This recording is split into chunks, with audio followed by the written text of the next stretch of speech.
Makasih banyak saya kira yang bisa kita ambil ya tadi dari penyampaian Pak Rektor. Oke. Banyak pencerahan yang kita dapatkan.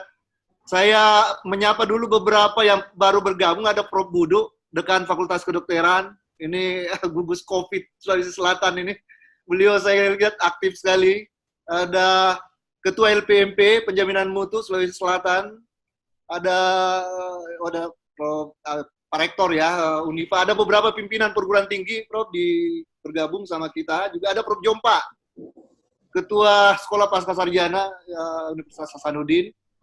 Ya, saya kira itu yang sementara saya bisa sapa ya. Ada juga Prof. Marsuki itu. Ada Pak Tamsil ya, Sekretaris ICMI ya, Sulawesi Selatan. Silakan, Prof. Marsuki. Ya. Prof. Marsuki. Prof. Marsuki, Rektor Netro. Tadi saya sudah dari tadi beliau, Pak. Ya, saya kira saya persilakan kepada Prof. Idrus. Silakan ya. Prof, waktunya barangkali di intinya. Ada juga Prof. Imbarudin. Imbarudin, maaf, saya baru sapa Ketua STI Alan Makassar ya, Prof. Amir Imbarudin. Ya, silakan Prof. Idrus. Ya, Assalamualaikum warahmatullahi wabarakatuh. Waalaikumsalam warahmatullahi wabarakatuh. Pola yang hadir ya, saya kira selamat. Saya senang dengar ini dua rektor bicara ya. Karena kalau rektor UNM saya kira memang ini selalu bicara keras. Dan saya kira ini hikmah. Hikmah dari COVID ini sehingga banyak ide-ide itu keluar. Seperti juga dari Prof. Hamdan ya, saya kira ide schooling home itu saya kira itu juga penting. Sehingga kita bersiap ya, bersiap kalau terjadi apa-apa kita sudah kira-kira di sana. Hikmah yang saya lihat sekarang ini adalah kombinasi barangkali. Kombinasi yang kita lihat, saya pernah punya pengalaman di Finlandia. Saya jalan di kereta, saya ketemu anak-anak kecil. Saya tanya, ini kan hari sekolah, kamu sekolah tidak? Dia bilang nggak sekolah, tetapi saya berdua dengan teman ini disuruh keluar untuk lihat ini, lihat itu. Jadi saya kira metode belajar kita ini sudah harus dirubah. Nah, saya juga melihat ya, pernah disampaikan oleh Menteri kita, Mas Menteri, bahwa active learning. Nah, active learning itu kan sebetulnya kita di kedokteran, saya masih dekan, itu sudah dilaksanakan active learning itu. Bagaimana caranya ya?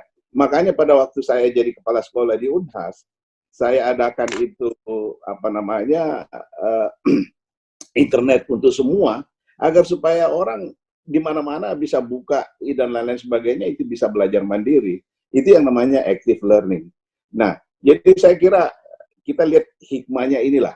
Hikmah bagaimana caranya kita dipaksakan untuk tinggal di rumah, dan tadi Prof. Hamdan juga sudah menyampaikan, siapa tahu belakangan nanti ada lagi yang lebih hebat, ya kita kan sudah siap.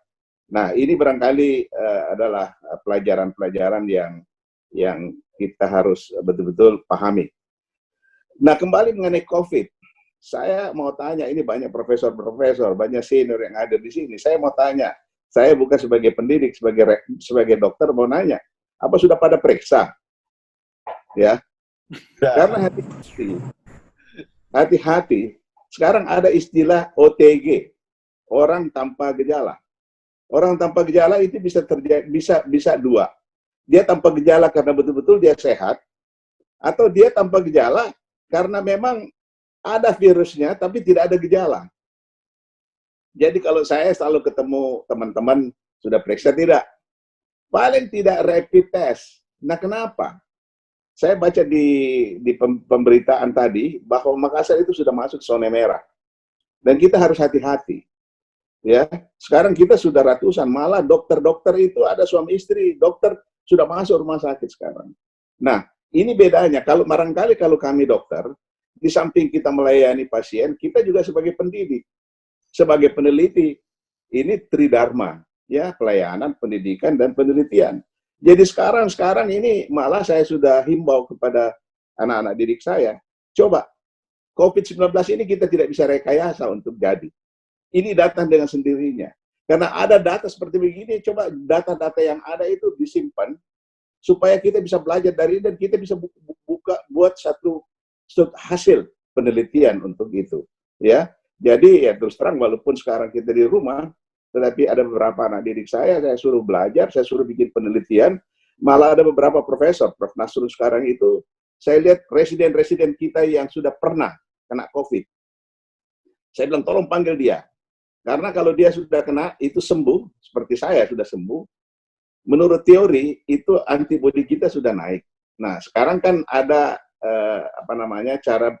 cara berpikir untuk bagaimana kita ngambil plasma orang yang sudah sembuh untuk disuntikkan kepada pasien supaya antibodinya itu bertambah. Nah, ini karena kalau mau kita ngomong vaksin, barangkali vaksin tahun depan baru bisa keluar. Sehingga ada beberapa terobosan-terobosan pemikiran-pemikiran untuk kita putuskan mata rantai ini. Salah satu barangkali yang saya katakan tadi, hati-hati Pak Rektor UNM, saya lihat sehat-sehat ini, tapi tolong periksa. Ya, at least. Ya. Sudah periksa, Prof. Ya, Adinda ini, Aditullah ini juga sudah periksa negatif 2 kali. Ya, kalau sudah negatif. Work from home, bro. Bapak punya direktur pasti sudah bilang, saya punya rektor sudah periksa. Tapi saya kira bukan apa, kalau bisa yang lain seperti itu juga. Agar supaya mata rantai ini kita bisa putuskan. Karena kita harus hati-hati. Makassar sekarang zona merah, dan kalau kita tidak mengantisipasi himbauan-himbauan pemerintah untuk melakukan macam-macam himbauan, itu kita bisa barangkali sampai habis tahun belum selesai COVID ini. Nah, kalau tidak selesai COVID ini, yang terakhir saya mau sampaikan, bagaimana caranya proses belajar mengajar kita ini bisa jalan dengan baik. Nah, itu barangkali pesan sebagai dokter, kemudian sebagai pendidik, dan sebagai pelayan. Saya kira itu Adinda disuruh. Baik, Prof. Saya kira banyak hikmah terutama ya. Terutama saya kira yang sangat penting adalah peringatan buat kita semua. Tadi gambaran tentang COVID itu dan sudah dijelaskan oleh Prof. Idrus.